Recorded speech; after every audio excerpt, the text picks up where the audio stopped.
Ago, the Cleveland Cavaliers came into Madison Square Garden and just throttled the Knicks, leading by as many as 30 along the way. Colin Sexton with a career-high 31 points. But the real story is happening after the game. A few moments ago, President Steve Mills and General Manager Scott Perry of the Knicks came out to address the media about the performance of their team.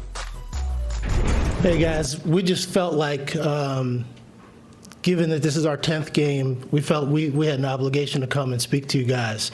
Obviously, Scott and I are not happy with where we are right now. We think the team's not performing to the level that we anticipated or we expected it to perform at, and it's something that we think we collectively have to do a better job of delivering the product on the floor that we said we would do at the start of this season. We still believe in our coaching staff. We believe in the plan that Scott and I put together and the players that we've assembled, but we also have to acknowledge that we haven't played at the level we expected to play at. We haven't played we've seen glimpses of how we can play as a team when everything comes together, but we've got to find a way to play complete games at the level that we expect our team to play at, and that's a responsibility that we take collectively. But I also think it's important for us to communicate to our fans that we're not happy where we are right now, and we're committed to making this better. But we have to, as a group, come together and be more consistent in terms of how we play. With that, we'll take questions. Please wait for the mic. Just out of curiosity, what spurred you guys to address us in this fashion? Because it's rare for it to happen. We're not happy with where we are. This is not where we expect it to be at this point in 10 games in, and we just felt like we had an obligation to do that. What's your sense about what the owner, James Dolan, feels about Mike alluded to, the trying to product so capitalize far tonight before a capacity crowd and the play of the team so far? I mean, Jim still believes in the plan that we put together, but he's passionate as we are about this. So he would want us to have a better results on the floor as well. But I think Jim is a fan and believes in what we're doing, but he has the same kind of expectations that we have. And this is really about how we feel about what we should be doing and what we should be delivering as a group, and we all take responsibility for that. We talked to him during the game. I talked to him all the time. Gives him one man to beat, and Gibson will throw it down. Do you feel like the level of team shooting as well? 3 for 11. Barrett on the drive, gets down the lane.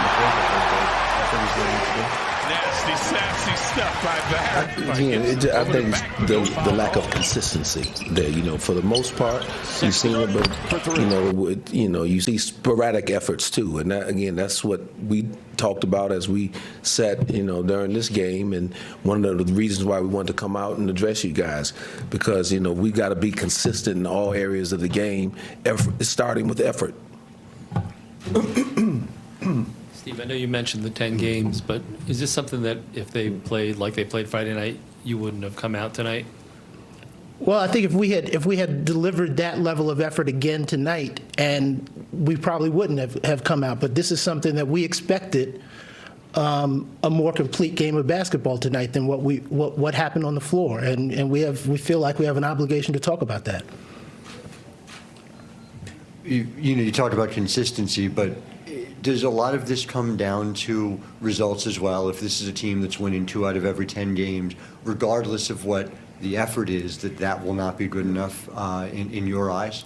Well, again, we're not here focused on the record. We're focused on improvement and delivering a consistent effort, because we believe that if this team plays with the kind of effort they played on against Dallas, that we'll win basketball games. But the solution is for us to come out and give play a complete game of basketball every night. For either of you, how difficult was tonight to watch, given the big win on Friday in Dallas? I mean, obviously it was difficult. What you want to try to do in this league is stack consistent efforts. And after we, played the way we did down in Dallas, the expectation was that we would come back and at least play close enough to that level to give ourselves a better chance to win tonight. So that did not happen. For both of you, what's the level of patience that you have with Coach Fizdale and this team to figure things out before you start considering making changes? No, we have patience, and we believe in coach, and we believe in the group that we put together. But we also know that, as Scott and I both have said a number of times, we need to find a way to have a consistent level of effort and execution that has to pull itself together. It's not good enough for us to play well for 2 quarters and then play poorly for 2 other quarters. What we have to do is find a way to play consistent basketball. And we believe in this group, and we believe they're capable of doing it, and we've just got to find a way to get them there. I guess just for both of you guys, what's preventing this group from playing with that consistency that you want to see? What do you see? What's your analysis there? I can't put my hand on what's preventing it. I think a lot of times, when you bring a lot of new guys together, we realize it might take some time with guys having to learn how to play with one another. But again, as we move forward, we're going to expect to see that improve. I think the willingness is there on the players' parts. It's just trying to figure out and adjust to playing, here in New York. And just to playing with one another. So that's what we're going to be looking for. Again, we've been below the line to this point, but hopefully this next stretch of 10 games, that we'll get above that line and have more consistent results. Scott, you just said it that, it takes time for a group to come together when you've got this many new faces, but during the NBA season, there's so little time for practice at this point. So where do you guys start in terms of the plan and what you want to see? Well, again, I think, you take advantage of as much film time as you can, as much together time as a unit. And our coaches, they do a good job of spending a lot of time with these guys, instructing them on the game plan, individual development. We just got to keep, pounding the rock, if you will, until it finally takes over. And so that's what we're going to continue to do. And every opportunity we do have to practice, we're going to practice hard. We're going to practice to get better and to practice to establish more consistency. Thanks a lot, everyone. Well, that was interesting. That was interesting. Steve Mills and Scott Perry came out. This was, I believe, right before David Fizdale's press conference, post-game after a lopsided loss to the Cleveland Cavaliers. They said that they had a conversation with owner James Dolan during the game. Yeah. Seems apparent that they were sent out to address the media after the game, and they said they wanted to talk about their team's inconsistency of effort and performance. They cited some form of consistency over and over and over again. What do you make of the situation, and what they said? That's probably what the owner said to them, is that we need to figure out a way to be more consistent. And if you're a Knicks fan, you got to really be frustrated because you just had your best performance, in essence, of the year, right? You're coming off that Dallas win. You're feeling good. And then you come home against a Cleveland team they're not competing for a title. Right. So even if you're going to lose that game, you want it to be competitive. You want the people that paid all that money to come to the Garden tonight to at least feel good about the experience, win or lose. One thing about the Knicks fans and their fan base, they're not caught up in the record, but they're caught up in the product. So if you're not out there performing with a certain level of intensity and consistency and passion, they're going to pick up on that. And it was evident from the get-go in watching this game, because I'm watching on League Pass as we're going through it. I'm flipping through, and it's just you watch it, and it's got to be disappointing and frustrating. Yeah, they got a lot of young people, players that they're trying to develop, but that's no excuse for the fact that team just didn't seem to have a lot of fight, and they just looked lackluster, really, throughout the course of that game. They were asked about David Fizdale and how much patience they have with him. I believe it was Steve Mills who said, we have patience, believe in him and the group. Put yourself in Fiz's shoes for the moment. They're 2-8. No one expected the Knicks to contend this season, obviously. But when your team's not playing with consistent effort, that's an issue, and often that goes back to the coach. How do you address that? Well, I think that there's too much talk going on, for one. I think that your playing has to do the talking for you. I don't like the fact that the president and the GM came out in this fashion because even though they said that they support their coach and they support their players and what the plan that they put together, at the same time, it almost seems like they're also throwing them under the bus a little bit by, you know, this is something that they could have got together with the team tomorrow morning at practice and behind closed doors and said, look, we got to do better than this.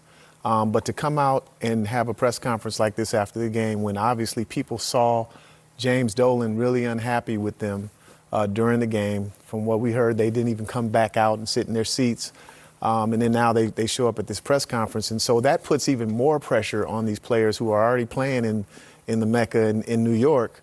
You know, and we were joking earlier about they're looking forward to getting on the road and playing a road game. But this puts enormous pressure on them. You know, they're playing without Elfrid Payton. They're playing without Dennis Smith Jr. You know, so they do have some injuries. But, you know, after what they did in Dallas, obviously, yeah, the expectation was for them to put together a better effort. And tonight against Cleveland, it wasn't Cleveland with LeBron James, Kyrie, and Kevin Love. And so, you know, I didn't like it, you know, and I think it puts everybody in a tough position. But, you know, also at the same time, now we'll get to see what the guys that they have and that plan that they put together, we'll see what it's really made of. They'll be in Chicago on Tuesday. And Greg, if you are one of those players and either you're aware of this already or you're about to become aware of it when reporters start asking you about it, what goes through your mind? Well, first of all, especially the veteran guys, you were aware of it in terms of the game itself, just by how they played and didn't really bring the kind of effort that you would have thought a young team that's trying to find some confidence and momentum, biggest win of, you know, best performance of the year in essence, and then you come out and lay an egg against a team that's beatable. You know, that's just the reality. It's not a knock on Cleveland, but at this point, Cleveland, in a lot of ways, is in the same boat that the Knicks are in. Right. And I think that's what makes it even more frustrating. Both teams got new coaches. You know, both teams had a high lottery draft pick. Both teams have a lot of young players that they're trying to develop. And yet you look at Cleveland, and you've seen it over the course of the year. Cleveland's already got 4 wins. They seem to be further along in terms of their competitive spirit. And I think that's juxtaposed that to where the Knicks looked tonight, how they looked. And you can see why there's a lot of frustration with ownership and conversely with that fan base. And that's, I think, why this all came about. And it puts a lot of forget the players. It puts a lot of pressure on Fizdale. It really does, you know, because he's had to answer a lot of questions already about this group. And it doesn't seem that his answers are really resonating with the players or with that fan base. How do you squeeze more effort out of a team if you're not getting it? Well, I think sometimes you have to simplify things and, you know, get back to the basics in practice. Sometimes you got to have, you know, a type of practice where it just gets really physical, you know, so where the guys can kind of let their frustrations out. You know, but it does put everybody in a difficult position going forward.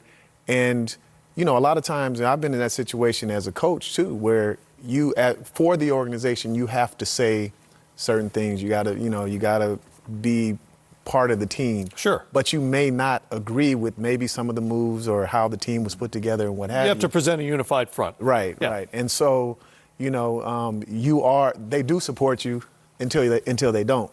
And so, you know, it's a position that nobody envies, nobody wants to be in that position.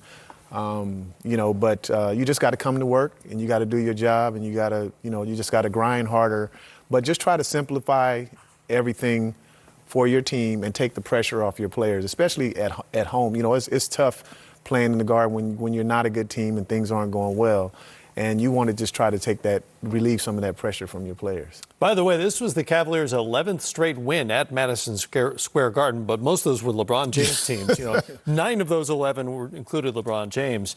The last 2 did not. And this is going to be an interesting 48 hours or so between now and when they're in Chicago on Tuesday night. The chatter between now and then, the media coverage between now and then, and of course the performance on Tuesday night against the Bulls after all this has transpired. Who plays more, who plays less, how they play, the effort on the floor. All questions we'll be watching over the next couple of days. All right, game time continues here for a Sunday night. Last game of the night, now into the second quarter. Champs playing Staples Center against LeBron James and the Lakers. He rises up and knocks down that one. And then LeBron on the tip. It's an 8-point lead.